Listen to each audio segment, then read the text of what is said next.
جس میں کہ وہ انہوں نے پلاٹنگ کر کے وہ ایسا کیا. تو اسی طرح ایک اور بھی جی ایچ کیو کے حوالے سے بات آئی تھی. تو یہ ایسے ہوتے رہتے ہیں یہ باتیں طبقاتی اس میں مراعات یافتہ جو اوپر کا ایلیٹ کلاس کے کنٹرول میں ہے نا حکمرانی، تو وہ ایسی وارداتیں کرتے رہتے ہیں. لیکن اللیگل کرپشن کا بھی حجم پاکستان میں کوئی کم نہیں ہے، جو کہ نچلی سطح تک مار کرتا ہے. تو ناظرین اکرام، بات یہ تھی جو کہ اس کیس کو جو سیٹ اسائیڈ کر دیا گیا ہے یا اسے جو ہے سماعت اب اس کی ہو گئی ہائی کورٹ میں اپیل اس کی، تو وہ پھر میں یہ سمجھتا ہوں کہ اس میں اس کا فیصلہ کیا جائے گا. تو یہ کوئی ایسا وہ نہیں تھا، لیکن کیونکہ اس میں سیاسی انوالومنٹ ہو گئی ہے عمران خان صاحب اور حکمران مقتدر قوتوں میں، تو وہ مقتدر قوت جو ہے وہ پھر عمران خان صاحب کے ساتھ ہم نے تو یہ مناسب تو یہ تھا، جیسا کہ میں نے پہلے بھی کہا کہ پولیٹکس کا مقابلہ پھر پولیٹکس کے ذریعے ہی ہونا چاہیے، اس میں ریاستی اس کو استعمال کرنا مناسب نہیں ہے. یہ ٹھیک ہے کہ آرمی چیف جو ہے وہ ان کے بارے میں جو اب تک ہمارے پاس رپورٹس آئیں کہ انہیں وہ ایک کرپشن کے فائل لے کر گئے تھے عمران خان صاحب کے پاس، جس میں کہ گوگی اور یہ پنجاب کے جو پنجاب کے جو وزیر اعلیٰ تھے عثمان بزدار، ان کے واقعات کے بارے میں اور بشرا بی بی کے بارے میں، خاتون اول کے بارے میں جو کرپشن کے واقعات تھے اس کے بارے میں سنا گیا کہ آئی ایس آئی کے ڈائریکٹر جنرل جو تھے جو آج کل آرمی چیف ہیں، تو انہوں نے یہ فرض سمجھا اپنا بتایا کہ اس طرح پرائم منسٹر ہاؤس کے آفس کو استعمال کیا جا رہا ہے اور وہ بہت ہی کرپشن ہو رہی ہے، جس کا عمران خان صاحب نے وزیر اعظم تھے ان دنوں برا منایا تھا اور تبادلہ کروا دیا تھا D G I S I سے. تو میں یہ سمجھتا ہوں کہ یہی ایک نقطہ تھا کہ وہ جو عمران خان صاحب نے، تو عمران خان صاحب کی جو پھر مخالف قوتیں پی ڈی ایم کی صورت میں اقتدار میں آئیں، تو انہوں نے جہاں اور بہت سے کام کیے کہ انہوں نے تمام ایسے قوانین نیب کے اور دوسرے وہ کہ اب خود سب کو بری کروا لیا قانونی حوالے سے، قانون تک تبدیل کروانے گئے. تو اس طرح انہوں نے جو تھا وہ پھر آرمی چیف بھی اس حوالے سے کہ جنرل عاصم منیر جو ہے یہ ناراض ہیں یا کدورت رکھتے ہیں یا وکٹمائزڈ ہیں سابق وزیر اعظم کے، تو انہوں نے ان کی ریٹائرمنٹ کے موقع پر ہی انہیں آرمی چیف منتخب کر لیا گیا. میں نے انہی دنوں ہمارے چودھری دلبر حسین صاحب منڈلی کے سینئر ممبر ہیں بہاولپور شادرہ پارک کی جو بنی ہے، تو میں نے اس پر ایک جملے میں تبصرہ کیا تھا. میں نے کہا کہ یہ ویسے ہی تقرر عمل میں آیا جیسے کہ ذوالفقار علی بھٹو کو پھانسی دلوانے کے لیے جسٹس مشتاق جو تھے ان کو جنرل ضیاء الحق کی حکومت نے لاہور ہائی کورٹ کا چیف جسٹس مقرر کیا تھا اور پھر وہ پھانسی کے مرحلے تک ان سے پھانسی کی سزا دلوائی گئی تھی. تو ناظرین کرام، میں نے یہ بتایا کہ یہ تبصرہ تھا میرا کہ آرمی چیف بھی اسی حوالے سے میاں نواز شریف اور زرداری کے ان لوگوں نے جو ہے بہرحال ایک شریف النفس اور ایک اچھا آدمی جو ڈیڈیکیٹڈ ہے، اور ہم تو بھئی بہت آپٹیمسٹک ہوتے ہیں جو لیفٹ کے لوگ ہوتے ہیں، تو اور بہت سی توقعات رکھتے ہیں. ہم تو جنرل قمر جاوید باجوہ کے بارے میں بھی بہت آپٹیمسٹک تھے کہ جب انہوں نے ایک بار یہ کہہ دیا تھا کہ جو 40 سال پہلے بویا گیا ہے اسے آج ہم کاٹ رہے ہیں، تو ہم اس پر جھوم اٹھے تھے کہ جنرل حقیقت پسندی کی طرف ہے. لیکن وہ بعد میں معلوم ہوا کہ وہ تو اسلامی جمعیت الطلباء کے تربیت یافتہ تھے، اور اس حوالے سے یہ شیخ رشید جو ہیں انہوں نے یہ بتایا تھا کہ ہم ایک ہی کالج میں پڑھتے تھے اور وہ اسلامی جمعیت الطلباء کے عہدیدار تھے۔ تو ناظرین کرام، بات یہ ہے کہ لیکن میں تو اس حوالے سے ایک یہ بات کہنا چاہوں گا کہ کاش مولوی مشتاق کو اس حوالے سے انصاف کرنا چاہیے تھا، اگرچہ انہوں نے بعد میں ایک شاہد جو فلم سٹار تھے ان کو اپنی اس افسوس کا بات بھی بتائی کہ ہم سے غلطی ہو گئی، جیسے کہ جسٹس نسیم حسن شاہ صاحب نے وفات سے پہلے انٹرویو کیا جو کہ یوٹیوب پہ موجود ہے، جس میں انہوں نے تسلیم کیا کہ ہم نے پریشر کی وجہ سے ذوالفقار علی بھٹو کی سزائے موت کو برقرار رکھا تھا۔ تو ناظرین کرام، میں یہ باتیں انکشافات کے زور ہے، دباؤ ہے، لیکن میں یہ سمجھتا ہوں کہ کاش جسٹس مشتاق کو اور نسیم حسن شاہ، جسٹس مشتاق کو خاص طور پر، کہ یہ بات سوچنی چاہیے تھی کہ مولا علی کے اس واقعے کو سامنے رکھنا چاہیے تھا کہ جب انہوں نے ایک غیر مسلم کو، میں کافر کا لفظ تو کیونکہ بہت سخت ہے تو اس کو استعمال نہیں کر رہا، تو میں غیر مسلم کو کہوں گا کہ اسے شکست بچھاڑ دیا تھا، تو اور وہ بچھاڑنے کے حوالے سے قتل کر سکتے تھے، یعنی وہ اس میں تھا، لیکن اس نے تھوک دیا تھا آپ کے چہرہ مبارک پر، تو آپ نے فوراً اسے چھوڑ دیا اور اس کو قتل نہیں کیا۔ تو جب قتل نہیں کیا تو اس بچھڑے ہوئے غیر مسلم پہلوان نے کہا کہ تم نے مجھے کیوں چھوڑا، تم تو مجھے قتل کر سکتے تھے، جیسا کہ ایک طے شدہ بات تھی۔ تو اس نے کہا کہ دیکھیں، پہلے میں خدا کی رضا کے لیے تمہیں قتل کرتا، لیکن میں نے اس لیے کہ اب اس میں میری پرسنل اینیمیٹی شامل ہو گئی تھی جب تم نے میرے چہرے پر تھوک دیا تھا، تو کاش یہ بات جو ہے وہ مد نظر رکھتے۔ میں یہ سمجھتا ہوں کہ آرمی چیف جو ہیں وہ اس حوالے سے کہ جو ان کے بارے میں تاثر موجود ہے کہ وہ عمران خان صاحب سے اس حوالے سے ناراض ہیں، ہونا بھی چاہیے ناراض، میں بھی ہوتا تو یقیناً ناراض ہوتا، انہیں بھی ہونا چاہیے، لیکن میں یہ سمجھوں گا کہ ملک و قوم اور اس کی خاطر جو ہے وہ اس بات کو اب زیادہ وہ نہیں کریں گے، بلکہ پاکستان کی سالمیت کے حوالے سے جو ضروری ہے فیصلہ کرتے ہوئے وہ یقیناً اپنی حکمت عملی کو بنائیں گے۔ تو ناظرین اکرام، بات یہ ہے کہ یہ سلسلہ بند ہونا چاہیے کہ یہ جو ہے، تو جب یہ مدت ختم ہو گئی، کیئر ٹیکر حکومت آ گئی، تو کیئر ٹیکر حکومت بھی غیر جانبدار ہی ہوتی ہے جو کہ تمام فریقین کو قبول ہو۔ تو اس حوالے سے میں یہ سمجھتا ہوں کہ یہ ایک ٹھیک ہے جو بھی، لیکن اس میں ایک اور پہلو کی باتیں بھی ہیں، وہ یہ ہے کہ وہ یہی باتیں صرف تصوراتی یا آئیڈیلسٹ باتیں جو ہیں وہ کافی نہیں ہوتی، بلکہ اس میں پاکستان کی ضرورتوں کے مطابق بھی ہوتی ہیں۔ ناظرین اکرام، پاکستان جو ہے یہ ایک بہت امپورٹنٹ ملک بن چکا ہے، انڈیا کے جو U S A India strategic partnership ہے اس کے حوالے سے، اور پاکستان میں سی پیک کے حوالے سے، اس لیے کہ سوویت یونین کے تحلیل ہونے کے بعد میں اس بات کو کئی بار پہلے بھی اظہار کر چکا ہوں، لیکن یہ بہت بنیادی بات ہے کہ پاکستان کی تخلیق میں سوویت یونین کا بھی ایک بہت دونوں حوالے سے، سوویت یونین نے بھی پاکستان کے قیام کو سپورٹ کیا تھا، انڈیا کی تقسیم کو، کمیونسٹ پارٹی آف انڈیا نے تقسیم کو وہ کیا تھا، تو اور لیکن اس میں امریکیوں نے بھی پاکستان کے قیام کے لیے جو تھا وہ اپنا وزن ڈالا تھا۔ وہ اس حوالے سے انہوں نے ڈالا تھا کہ سوویت یونین کو ایک مذہبی مسلم اسٹیٹ کے حوالے سے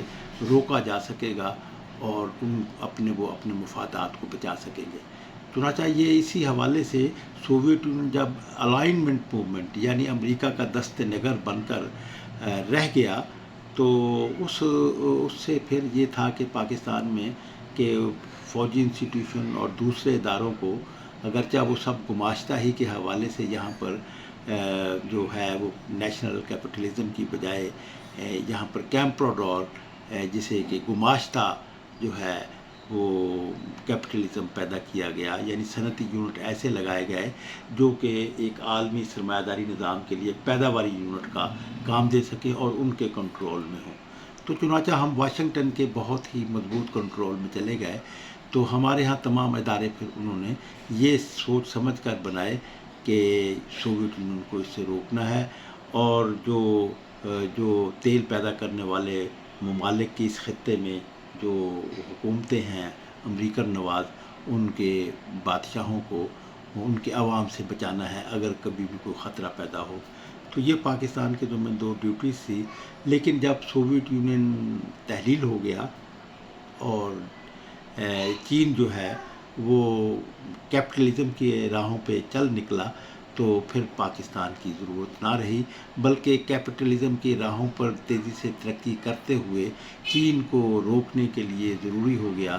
کہ انڈیا کے ساتھ جو ہے یہ اسٹریٹجک پارٹنرشپ امریکہ کرے، اس لیے کہ امریکہ کی جو چیف کسٹوڈین شپ ہے عالمی سرمایہ داری نظام کے حوالے سے، وہ اسی صورت میں قائم رہ سکتی ہے۔ تو اس حوالے سے جو ہے وہ پاکستان جو ہے وہ ان کے لیے اب وہ ترجیحات میں جو پہلے شامل تھا وہ باقی نہیں رہی۔ تو اس حوالے سے ہمارا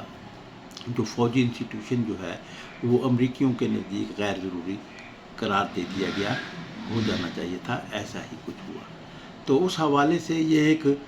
قدرتی وہ ہے کہ پاکستان کو جو ہے وہ چین کی سنگت جو ہے وہ کام آ گئی، اور چین کی بھی اس میں ضرورت تھی، تو اس طرح پاکستان کا فوجی انسٹیٹیوشن سروائیو کر گیا اور امریکی پروگرام کے مطابق وہ کریش نہیں ہو پایا۔ تو ناظرین کرام، میں اس حوالے سے یہ بات کہنا چاہوں گا کہ یہ جو نئے آنے والے الیکشن ہیں، اس میں جو ہے وہ نو ڈاؤٹ، اس میں کوئی شک نہیں، اگرچہ وہ امریکہ کی مخالفت میں بیانات ظاہر کرنے کے بعد ہی پاپولیرٹی ملی، لیکن وہ پھر کہتے ہیں کہ پھر یہ ایک منزل پہ جب ایسی پاپولیرٹی پہنچ جاتی ہے تو پھر لوگ بلائنڈ ہو جاتے ہیں۔ تو کیونکہ عمران خان صاحب کو جیسا کہ آپ دیکھیں کہ عسکری لیڈرشپ نے ہماری یہ کہا کہ ہم اسے لائے تھے، تو وہ یقیناً تبدیلی لانے کے لیے لائے تھے، اور اس ریکوائرمنٹ کے مطابق لائے تھے کہ جو کہ اس پاکستان کی ضرورت تھی، لیکن اس پر عمران خان مکمل یا پورا نہ اتر سکا، اور پھر عمران خان صاحب کو آؤٹ کیا گیا۔ لیکن وہ جو جینون قوت ایک میدان میں پیدا ہو جانی چاہیے تھی کہ وہ ہمارے ہاں، کیونکہ جو نقشہ نویس ہیں یا پلینرز جن کو میں یہ کہوں گا کہ پلینرز جو ہیں یہاں پہ پولیٹیکل سٹرکچر بنانے والے جو ہیں، انہوں نے اس میں جو کہ اس علاقے کے بائیں بازو کی قوتوں کی ضرورت تھی کہ نیشنل پولیٹیکل انسٹیٹیوشن میں بائیں بازو کے اس شیئر کو جس کو کہ باہر رکھا گیا نیشنل پولیٹیکل انسٹیٹیوشن سے ریاستی جبر کے ذریعے سے، طاقت کے ذریعے سے، امریکی پروگرام کے مطابق اس کو اوپن کر دینا چاہیے تھا، اور لیکن وہ بنا نہیں سکے۔ تو اس کا نتیجہ یہ نکلا کہ ہمارے فوجی قیادت کو، جنرل قمر جاوید باجوہ کو اور ان کی ٹیم کو جو ہے وہ عمران خان کو ہٹا کر انہی لوگوں کو جن کو پہلے کرپشن کے الزام میں ہٹایا گیا تھا، انہی کو وہ پاور میں دوبارہ لائے، اور پاور میں دوبارہ لانے کے بعد جو کہ ایک پروگرام کے مطابق IMF کے شکنجے میں ہم پھنستے چلے گئے تھے، تو اس کے حوالے سے ہم اس نتیجے پہ پہنچ گئے کہ آج کی اس صورت میں ہم موجود ہیں۔ تو ناظرین کرام، اس حوالے سے میں یہ کہوں گا کہ عمران خان صاحب کے حوالے سے، کیونکہ عمران خان صاحب، میں ایک عرصے سے یہ بات کہتا چلا آیا ہوں کہ عمران خان صاحب جو ہیں وہ اس خطے میں، پاکستان میں، وہ امریکہ کی ضرورت، تو امریکہ کی ضرورت بن چکے ہیں۔ تو اب وہ امریکی، اب دیکھیں کہ آپ گزشتہ دنوں 25 تاریخ کو جو ہے 25 اگست کو امریکی ایمبیسیڈر جو ہیں وہ chief election commissioner of Pakistan کو ملے ہیں، تو اور انہوں نے یقیناً یہی بات کی ہے کہ آئین کے مطابق جو ہے وہ الیکشن کروانے چاہیے۔ تو اس میں یہ ہے کہ امریکی اپنا پورا انفلوئنس وہ کریں گے کہ پاکستان میں جلدی انتخابات ہوں، لیکن وہ انتخابات کی صورت میں اب آگے کا پروگرام کیا ہے کہ اس کے بارے میں باخبر رہنا چاہیے ہمیں، کہ وہ عمران خان صاحب کو جو اون کر رہے ہیں، جو ان کو سپورٹ کر رہے ہیں یا ان کی ضرورت بن گیا ہے، وہ اسی حوالے سے کہ پاکستان میں جو ہے وہ ڈی اسٹیبلائز کیا جا سکے۔ تو اب دوسری کوئی قوت نہیں ہے، اور جو قوت پاور میں ہے وہ مسائل حل نہیں کر سکتی، عوام کی تکلیفوں کو دور نہیں کر سکتی، بہتر نظام نہیں دے سکتی، تو اس لیے جو ہے وہ پاکستان کے اب یہ ایک طرف اگر ہم یہ دیکھیں تو ویسے تو چین کا یہ رویہ رہا ہے کہ وہ اب اپنے انقلاب جو ہے وہ بیرون ملک وہ نہیں کرتے، ایکسپورٹ نہیں کرتے۔ کسی زمانے میں تھا موجودوں کا، جب تھے تو وہ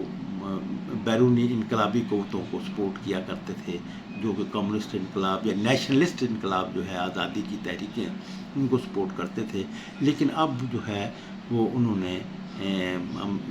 چائنا نے جو ایک نیا ماڈل لے کر وہ ترقی کی منزلیں تیزی سے طے کر رہے ہیں، اس میں وہ سمجھتے ہیں کہ ہم کسی اس کو مداخلت نہیں کریں گے۔ چنانچہ یہی وجہ ہے کہ وہ جو کمیونسٹ پارٹی آف چائنا کا 100 سالہ جو اس کا سالگرہ منائی گئی تھی، تو اس میں جماعت اسلامی کو بھی انہوں نے انوائٹ کیا تھا۔ اور جماعت اسلامی کے بارے میں تو یہ بھی سنا کہ وہ ان کے بہت بہترین تعلقات، یعنی کبھی جیسے کہ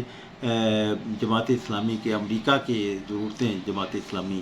کے حوالے سے پوری ہوتی تھی، تو وہ اب چین جو ہے وہ ان کو بیلنس کر کے وہ ان کے ساتھ تعلقات، اور آپ دیکھ رہے ہیں کہ جماعت اسلامی بھی جو ہے وہ پہلے کی نسبت جو ہے بلکہ برعکس جو ہے وہ ریڈیکل لائنز اختیار کر رہی ہیں، یعنی جن کمیونسٹوں کو وہ دہریہ اور کافر کہا کرتے تھے، آج وہ ان کے اپنے ترانے جو ہیں وہ اپنے استقبالیوں میں شامل کرتے ہیں، فیض احمد فیض کے، حبیب جالب کے۔ لیکن یہ ٹھیک ہے کہ وہ جب لوگوں کی طرف سے ان کو یہ بات کہی جاتی ہے تو وہ اس پر خاصے شرمندگی کا بھی اظہار کرتے ہیں کہ یہ بات تو ہے، لیکن ہم لیفٹ کے لوگ تو اس بات پر بہت خوش ہیں کہ چلیں ہمارا وہ موقف، ہم خود اگر زیادہ طاقتور نہیں ہو سکے یا عوام میں ہم پذیرائی حاصل نہیں کر سکے، لیکن دائیں بازو کی قوتوں کو بھی پذیرائی حاصل کرنے کے لیے لیفٹ کے نعروں کو، لیفٹ کے پروگرام کو، لیفٹ کے سٹائل کو اپنانا پڑ رہا ہے۔ ناظرین اکرام، یہ ایک خوشی کی بات ہے کہ کہ چلیں ہم کوئی ضروری تو نہیں کہ ہم ہی انقلاب لانے کے ٹھیکیدار ہیں، اگر کوئی اور بھی انقلابی راہوں پر لوگوں میں، اب آپ دیکھیں کہ اس وقت جو ہے وہ کرپٹ مافیا کو، کرپشن کے خلاف جو ہے وہ سب سے توانا آواز جو ہے وہ جماعت اسلامی بلند کر رہی ہے، اور یہ اس کے اپنے ماضی سے برعکس یہ صورتحال ہے۔ ناظرین اکرام، یہ ایک ٹاپک جو ہے وہ آپ کی خدمت میں نے پیش کیا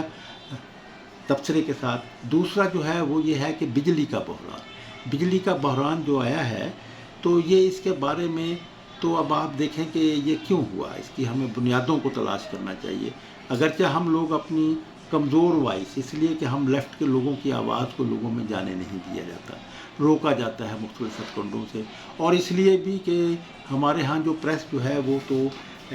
جو میڈیا ہاؤسز ہیں، وہ سارا پریس جو ہے وہ تو جو ہے وہ پیسے کے کنٹرول میں ہے، سرمایہ داروں کا وہ ہے، تو اس میں لیفٹ کے پاس تو پیسہ نہیں ہوتا، تو وہ تو کیپٹلزم کے خلاف ہوتے ہیں، تو ان کو پھر وہاں پہ اور پھر ایک پالیسی بھی ایسی ہو، اور پھر ایک بہت مضبوط پالیسی جس کے بارے میں پھر بتاؤں گا کہ کیسے ہمارے ہاں عسکری اداروں میں کیسے ہمارے ہاں جو ہے پینیٹریشن کی گئی دائیں بازو کے لوگوں کو، کیسے وہ کیا گیا، اور لیفٹ کو کیسے اس میں آنے سے روکا گیا، تعلیمی اداروں میں بھی یہی۔ تو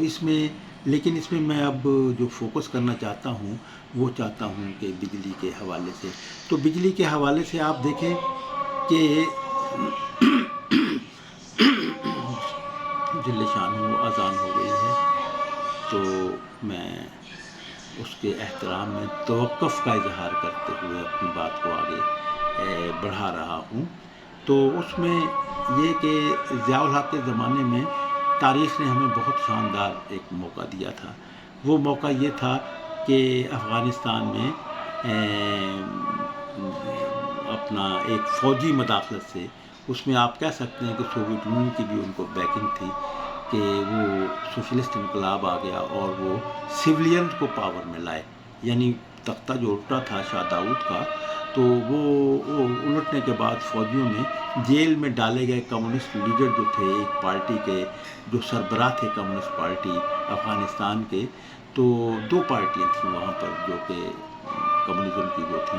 تو یا سوشلسٹ پارٹیاں تھیں، تو وہ اسے جیل سے نکال کر اس کو نور محمد ترکئی کو صدر بنایا گیا اور دونوں پارٹیوں کے اشتراک سے ایک حکومت چلائی گئی۔ تو پاکستان کے لیے یہ شاندار موقع اس طرح تھا کہ اس میں امریکی بہت پریشان تھے۔ ان کی پریشانی کا اندازہ لگانے کے لیے ناظرین کرام آپ ان دنوں میں شائع ہونے والی سابق امریکی صدر جو مرحوم ہو چکے ہیں رچرڈ نکسن جو ان کا برین کہلاتے تھے، ان کے بہت بڑے تھنکرز تھے، تو ان کی دی ریئل وار میں نے یہ انہی دنوں اس کا مطالعہ کیا تھا، اور شاہی قلعے میں جب مجھے نظر بند کیا گیا اور مجھ سے یہ سوال کیا گیا تھا تو میں نے اس کے اس اقتباس کو بھی کوٹ کیا تھا اپنے، کیونکہ مجھ سے تحریری طور پر یہ پوچھا گیا تھا کہ میں افغانستان کے جو ایشو ہے، افغانستان کا جو سوشلسٹ انقلاب ہے، اس کے بارے میں اپنا موقف پیش کروں، تو میں نے اس میں بھی وہ ریئل وار کو کوٹ کیا تھا ناظرین کرام۔ تو ریئل وار میں جو ہے وہ اس سے پتہ چلتا ہے کہ امریکی کتنے پریشان تھے۔ میں صرف یہ جملے ضرور دہرانا ضروری سمجھتا ہوں کیونکہ اس سے پھر معاملے کی نوعیت کا پتہ چلتا ہے۔ تو کہ نکسن نے یہ کہا تھا کہ سیکنڈ ورلڈ وار کے بعد ہمارا فلاں فلاں پوائنٹس پر جو ہے وہ سوویت یونین سے مقابلہ ہوا، اور لیکن ہر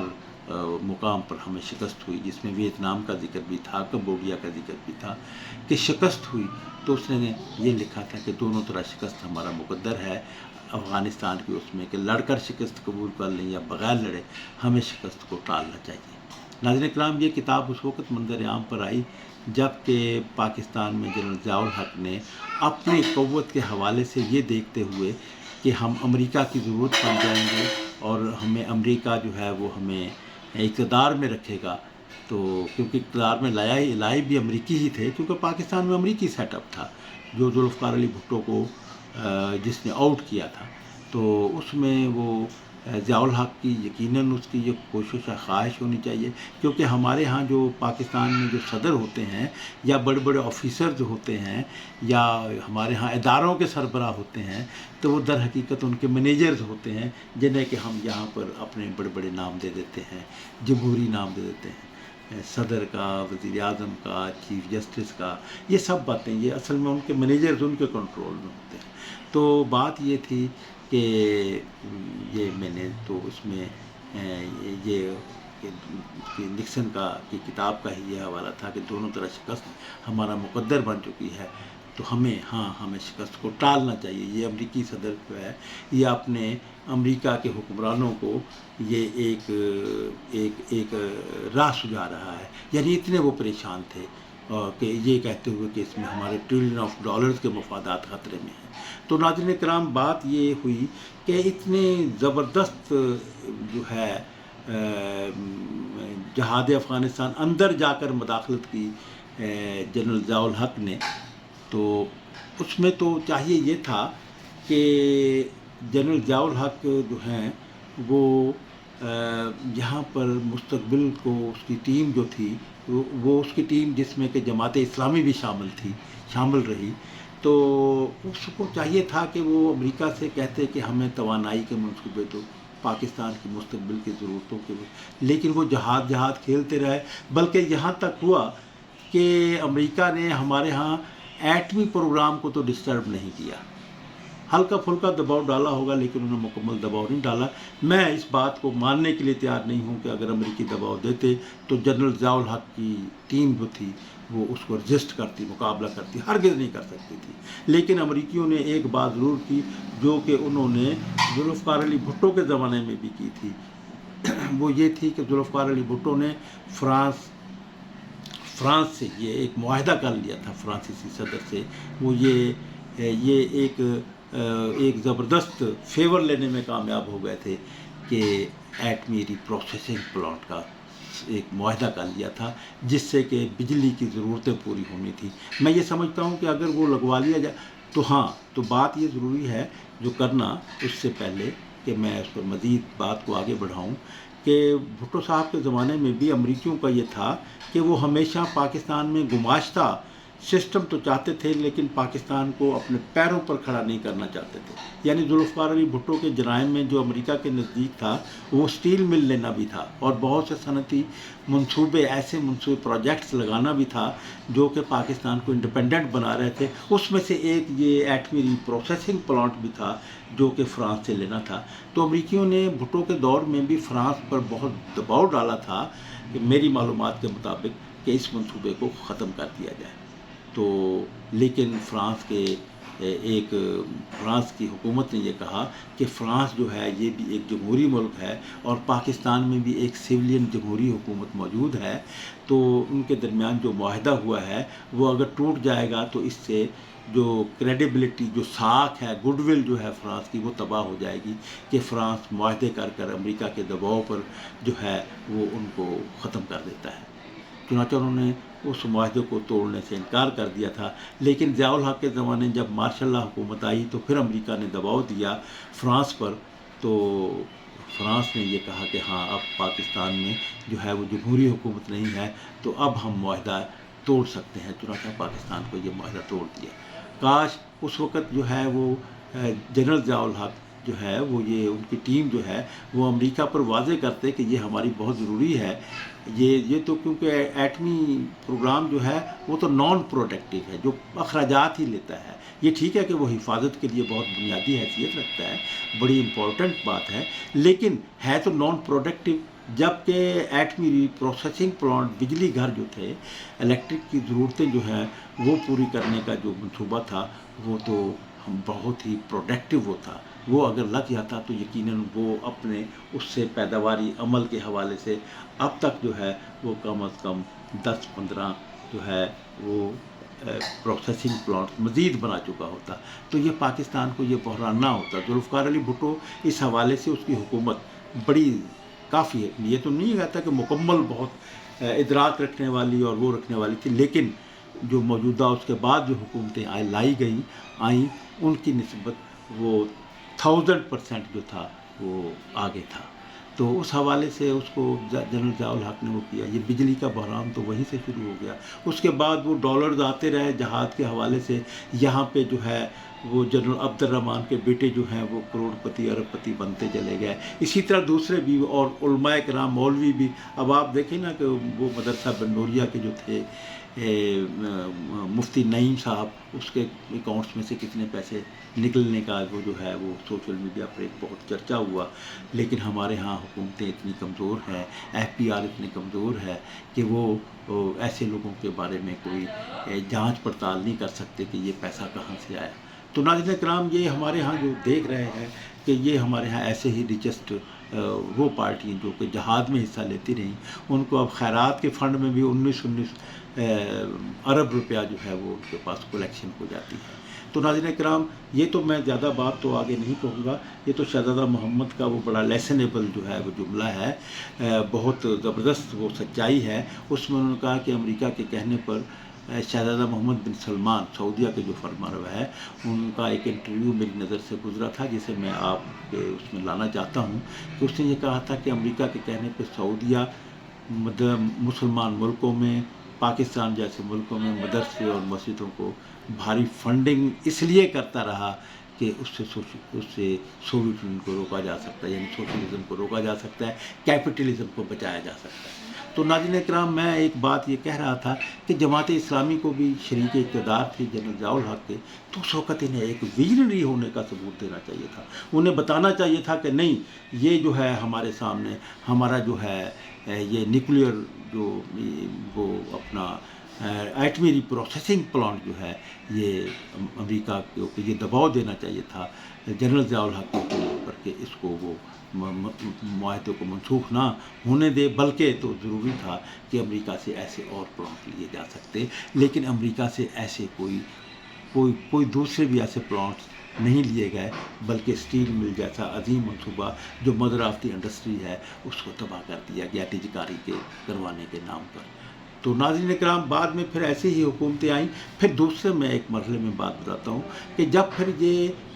بعد میں جو آنے والی حکومت، بے نظیر کی حکومت، میاں نواز شریف کی حکومت، اس میں بھی یہ انرجی کے منصوبے نہیں بنائے گئے جب وہ پہلی دفعہ آئے۔ جب بے نظیر دوسری دفعہ آئی تو پھر یہاں پر بہت شارٹ فال ہو گیا تھا انرجی کا، تو اس میں پھر ایک جب ضرورت پیدا ہوئی تو یقیناً مغربی کمپنیاں جو ہیں، جو بجلی ساز کمپنیاں ہیں، وہ ملٹی نیشنل وہ میدان میں آئیں۔ انہوں نے پھر یہاں پر جو ہے وہ بجلی کی ضرورتیں پر کرنے کے لیے پروجیکٹس لگانے کا وہ کیا، اور پھر انہوں نے جو بے نظیر کی ٹیم نے جو پھر ان کے ساتھ معاہدے کیے وہ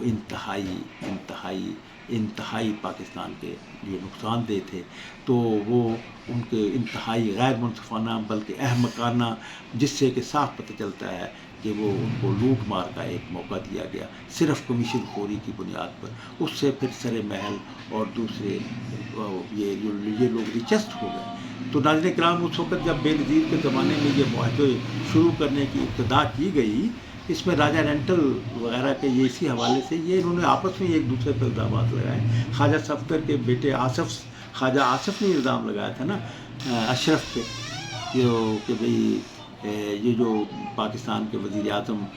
بنائے گئے تھے یوسف رضا گیلانی کے بعد، تو ان پر کہ راجہ رینٹل کا خطاب انہوں نے دیا تھا، تو انہوں نے دیا، اور وہ واقعی راجہ رینٹل ہی تھے، تو اس قسم کے انہوں نے صرف منی میکنگ کے حوالے سے انہوں نے ایسا کیا۔ تو ناظرین کرام، میں اس حوالے سے یہ بات کر رہا تھا کہ اس زمانے میں اگر کوئی پہلی آواز پاکستان میں بلند کی گئی، آواز اٹھائی، تو وہ سابق وزیر خزانہ ڈاکٹر مبشر حسن، جو پاکستان پیپلز پارٹی شہید بھٹو پنجاب کے صدر بنے، تو انہوں نے سب سے پہلے اسے ایک مضمون کی صورت میں، پھر بیانات کی صورت میں، پھر وہ ایشیا بینک کو خط لکھنے کی صورت میں کہ یہ بہت ہی غیر منصفانہ معاہدے ہیں اور بہت ہی نقصان دہ ہیں، جو کہ پاکستان کو کی ترقی کو روک دیں گے۔ اس لیے ناظرین کرام کہ جب بجلی مہنگی ہوگی تو پھر اس مہنگی بجلی کے حوالے سے ناظرین کرام پھر ہماری جو مصنوعات ہیں وہ بھی تو مہنگی ہوں گی، وہ عالمی مارکیٹ میں کیسے کمپیٹ کر سکتی ہیں؟ تو ناظرین کرام اسی طرح پھر لوگوں کی بھی وہ ہوئی، تو وہ ایک اس وقت تو آپ دیکھیں کہ کسی سیاسی جماعت نے اس بوڑھے سابق وزیر خزانہ ڈاکٹر مبشر حسن کی اس نشاندہی پر غور نہیں کیا۔ اس میں جماعت اسلامی بھی شامل ہے، دوسرے تمام لوگ شامل ہیں کہ ان لوگوں کو چاہیے تھا کہ یہ اس حوالے سے اس وقت آواز اٹھاتے۔ آج ہم خوش ہیں کہ جماعت اسلامی اس میں انیشیٹو لے رہی ہے۔ 2 تاریخ کو انہوں نے اپنا تحریک کا ایک وہ کیا ہے، لیکن کاش اس وقت یہ جماعت اسلامی یہ آواز اٹھاتی، اس وقت جو ہے وہ یہ آواز اٹھاتے کہ یہ غیر منصفانہ معاہدے کیوں کیے گئے۔ آپ دیکھیں کہ جنرل مشرف نے ان غیر منصفانہ معاہدوں کو تبدیل کرنے کی کوشش کی تھی، لیکن کیونکہ ان جو معاہدے کیے گئے تھے ان کے پیچھے دنیا کی سپر طاقت تھی، تو ان کے تو وہ کیسے وہ کر سکتے تھے، انہوں نے ایک بھبکی دی، ایک وہ کیا۔ تو جس طرح ناظرین کرام میں اس میں آپ کو ایک واقعہ سناؤں گا کہ عمران خان کی حکومت کے دور میں ہی بہاولپور میں یہ جو دستکاری کے اسکول ہیں خواتین کے ٹوئٹا جسے کہتے ہیں ادارہ، اس کے بہاولپور ڈسٹرکٹ کے ایک جو اس کے صدر ہیں اس ادارے کے، وہ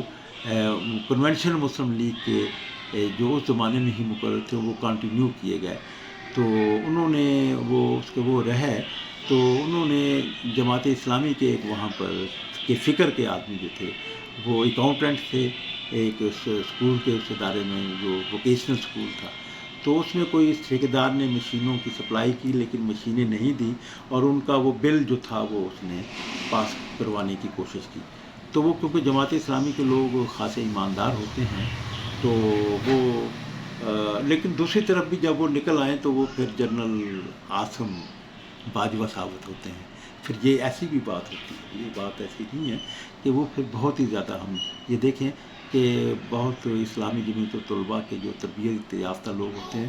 وہ پھر بہت ہی ان کے سامنے شاید یہ کیا بات ہوتی ہے مجھے نہیں اس بارے میں کیا نفسیات ہے، یہ کہ نفسیاتی بات ہے کہ وہ پھر اس بارے میں بھی بڑے تیز نکلتے ہیں، نمازیں بھی پڑھتے ہیں اور کرپشن پر بھی خوب ہاتھ مارتے ہیں۔ تو ناظرین کرام، میں یہ ایک بات آپ کی خدمت میں بتا رہا تھا کہ وہ ایک واقعہ یہ ہوا کہ اس جماعت اسلامی کی فکر کے آدمی نے